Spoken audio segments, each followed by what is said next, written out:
It feels good to return to a well-written Westeros in HBO's 2022 epic fantasy prequel, House of the Dragon Season 1.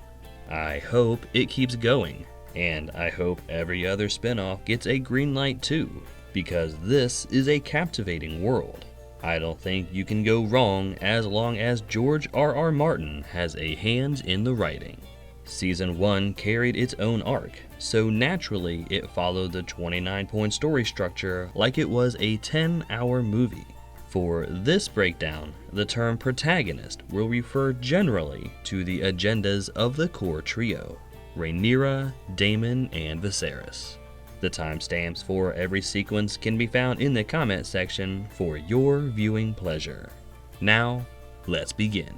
We start as always with a focus on our protagonist, specifically their personality, their inner conflict, and their situation. The Great Council introduces the heir-gender dilemma. Then Rhaenyra personifies the dragon rider warrior who battles the duties of a royal womb. Viserys prepares for a male heir as the triarchy rumbles in the distance, while Daemon sits upon his sense of entitlement as a Targaryen. Next, we examine where, why, and how our protagonists exist in their world, with a focus on why they don't quite fit in. Viserys decomposes as Aemma declares this her final pregnancy, while Daemon proves himself too violent and brutal for the royal advisors. A lord jokes about the Great Council decision, and Daemon instigates House Hightower yet again. Then a brief event happens, one that's never happened before. It's destined to lead all the characters away from their status quo. Viserys sacrifices Aemma, hoping to fulfill prophecy as he understands it. Which leads us to examine the effect of that something new to the status quo, specifically what's different now and what remains the same. Rhaenyra is bitter toward male heir preference, while Viserys endures worsening anti-Daemon sentiment. Then Daemon's inheritance is stripped from his name, and Rhaenyra is named as her father's heir, bucking the patriarchy. We move along to the discovery that things are less than ideal, or else we explore how badly things are. Both scenarios are common. Viserys and Rhaenyra disagree on how to handle the triarchy. Then she bucks Otto's council to appoint Criston Cole to the Kingsguard. A lack of communication continues to plague father and daughter, while House Velaryon lays out the weaknesses of Viserys' reign. And then he sabotages any progress with Rhaenyra by sabotaging her. Next, our characters dedicate their effort to a specified goal, and this is always narrower in scope than what the third act will demand. Viserys hunts for a peaceful cure to his succession headache before he rots away completely, while Rhaenyra declares her intention to beat the patriarchy to usher in a new order, and Daemon upholds Targaryen tradition and power. Then we run through a brief checklist of the main story elements that we can expect during this journey. The Hightower coup in the works, Daemon versus the non-Targaryen status quo, dragons, many dragons of color, shape, and scale, Rhaenyra's intervention in patriarchal matters, greater Westerosi politics complicating everything, the relationship between Viserys and Rhaenyra, and of course, the questionable decisions of the king. Which brings us to the brief event that launches our characters into the wild jungle of the second act. It's also called the oh shit moment. Corlys bypasses the king and recruits Daemon about the triarchy threats. Oh shit. We follow our characters as they discover the new rules and expectations of their journey. These are always distinct to the narrative at play. Rhaenyra struggles with the expectations of being heir. Then Viserys drifts further from his daughter as his decisions cause ripples. He fights back against the male heir preference for Aegon, while navigating prophecy as yet another complication to his reign. Next, our characters showcase their ability to grow and progress, and this is typically an external or physical beat rather than internal or emotional. The White Heart appears to Rhaenyra, anointing her the rightful heir. Then she and Viserys finally talk and confirm her succession, and Daemon rallies an unexpected victory over the Triarchy. Then our characters face legitimate and understandable reasons to deviate from their stated convictions, agendas, or desires. Rhaenyra cannot stomach royal courting and quits the husband tour, and Alicent suffers the weight of her royal womb duties to Viserys. Daemon undermines the sanctity of marriage with Targaryen privilege. Then Rhaenyra beholds the small folk preference for Aegon. We endure the anxiety as our characters face an escalation of problems and complications. Rhaenyra seduces Cole away from his oath of chastity, while spies report her brothel visit to Otto. Viserys fights back against the accusation, and Alicent interrogates Rhaenyra about Daemon. Viserys threatens and exiles his brother yet again. Then he and Rhaenyra form a pact to rid themselves of Otto. Next, our characters evolve internally or emotionally, and they do this by using elements of the plot or story which they've gathered and learned so far. Daemon frees up his romantic life with a divorce rock for his niece, while Larys points Alicent toward Rhaenyra's virgin lie. Viserys finally brokers a marriage with House Velaryon, while Rhaenyra chooses duty over passion and refuses to run away with Cole. Then our journey-weary characters come to terms with their ongoing struggles. Moments and elements of the first act are used to gauge their progress. The Act 1 rot spreads worse than ever as Viserys' legacy wanes. Then a ceremony bolsters Rhaenyra's claim to rule, this time a wedding. Daemon flexes his remaining entitlements by shrugging off his exile, while power player number 2 joins the Hightower coup in style, which results in a brief event that strikes at our protagonist's core conflict. Rhaenyra and Laenor wed, showcasing her willingness to perform all her royal duties, and there's no turning back from here.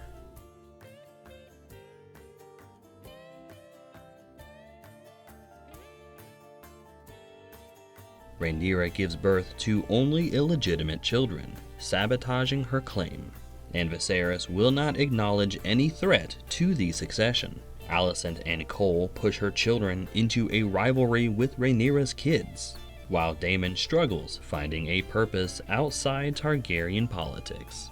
Next, our characters complete their narrow scope objective, yet discover that their victory is shallow or altogether meaningless, and must complete a wider scope objective. Rhaenyra reaches out to Alicent to end the hostility, but the Hightower coup cannot accept anything less than Aegon on a throne. Viserys refuses the resignation of Lionel for stability of the realm, but it worsens the tension over the bastard controversy. Daemon is left to return to Westeros with his girls, but the situation has devolved worse than he knows. Then our characters face an existential conflict that wounds their sense of self and identity or their physical journey. The Targaryen infighting spreads to House Velaryon, while Daemon and Rhaenyra complicate the succession worse with another affair. Aemond claims the biggest weapon of destruction from Team Black, but then he loses an eye, escalating the rivalry. Alicent loses all composure and tries to stab a child, which forces even more allies into Rhaenyra's corner. Then Laenor gives her a peek at life with a supportive partner. We celebrate with our protagonist in light of an undeniable win, which is always related to the rebirth in some way. Daemon joins Rhaenyra in blazing a path forward, then marry one another to seal their traditional Targaryen union, and they avoid selling their souls completely by releasing Laenor. Next, our characters suffer a grand loss, and this is always connected to their newfound inability to quit their journey. Vaemond provides a pathway to the Hightower coup, while Aegon's vile nature is revealed, making him unfit to rule. Then Rhaenys withholds the support of House Velaryon for the hearing, and Rhaenyra finds no support in an addled Viserys. Then we experience a thematic freefall, as the main story elements are ramped up and thrown into upheaval.